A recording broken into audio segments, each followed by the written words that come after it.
And last but not least, my FS61, which was tucked right under there. I just managed to plug it in and it's stuck on Velcro. You can just see the light flashing down there. So as you can see, I'm struggling a little bit for space.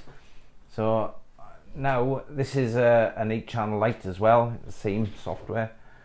So let's pull this in so you can see it. So I am now going to update firmware, and I'm going to use the 8-channel light firmware. Open, programming, dum dum dum dum, and success. It says to release the power, plug back in, and now it's seen. If I go to configure and I press the read from device, it is showing 1.536 blah blah blah, matching TXID. It's not matching. So now at this point I'm going to confess something. Last night I plugged in my my Discovery and updated the firmware with the configuration tool I had, which was an older configuration tool, and it didn't have these 2 buttons here. Now I could not get them to bind, and eventually somehow they managed to bind, and I had all sorts of problems. Then I got to the 4-channel unit in my hex with PPM. I managed to get it to bind once, and I had 1 channel working, and I had all sorts of problems. So I went to bed, put it all one side, giving up the hobby, gonna sell everything, usual little ranting tantrums. And I woke up this morning, I thought I'm going to download the latest configuration tools, and I'm going to start from scratch, and I'm going to make a video, and I'm going to do it. And if I got problems, I'm going to let the world see how difficult it is.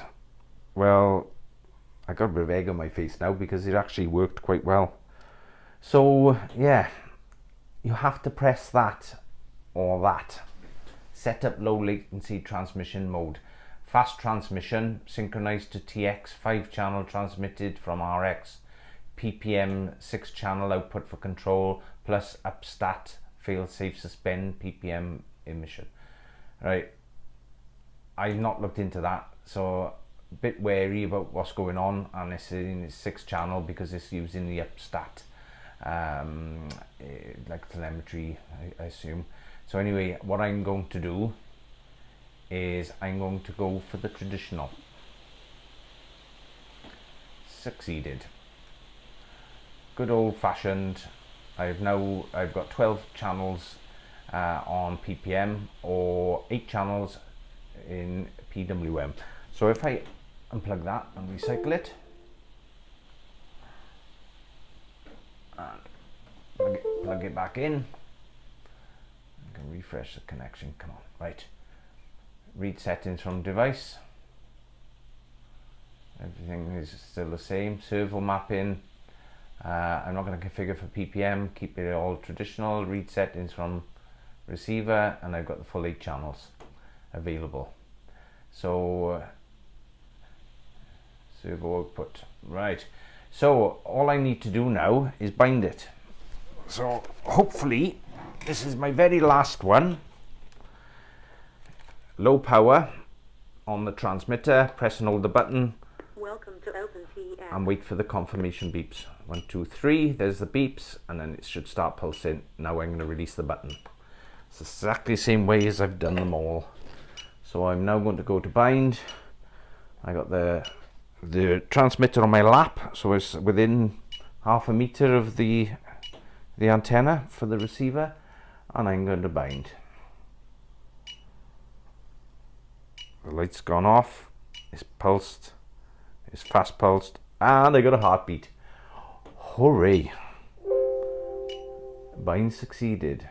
Okay, So I'm now going to unplug the USB and I'm going to turn off my transmitter.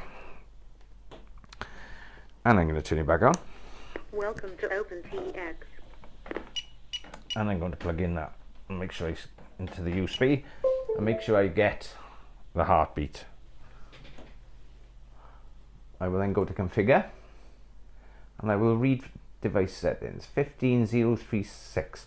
So that now is my transmitter ID set in there. I can confirm it's now bound. God, what a palaver. So anyway, if you download in the new software and you found this video, then it's probably because you need to make sure you're running on the new configuration tool.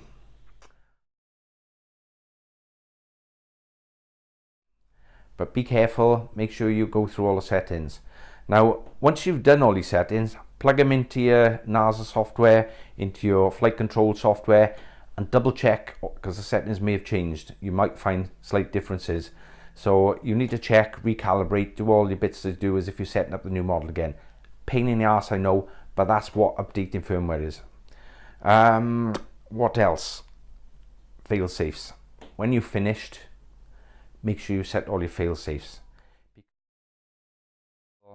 Flick a switch to high power on your battery transmitter, set your switches, etc. where you want them to be, press the bind button for 2 or 3 seconds and you go beep. And then basically that tells your receiver on the craft, this is the last signal and this is the signal you're going to hold when you lose communication. And it's as simple as that. Now, you know, it's not rocket science, but it is a pain in the ass, I got to admit. So if you found your way to this video because of problems you're having, then it's probably you've hit the same stumbling block as myself. So flash them all, get them all done, and hopefully we'll be okay with this firmware for the foreseeable future. So good luck, and I hope you enjoy the video. Thank you.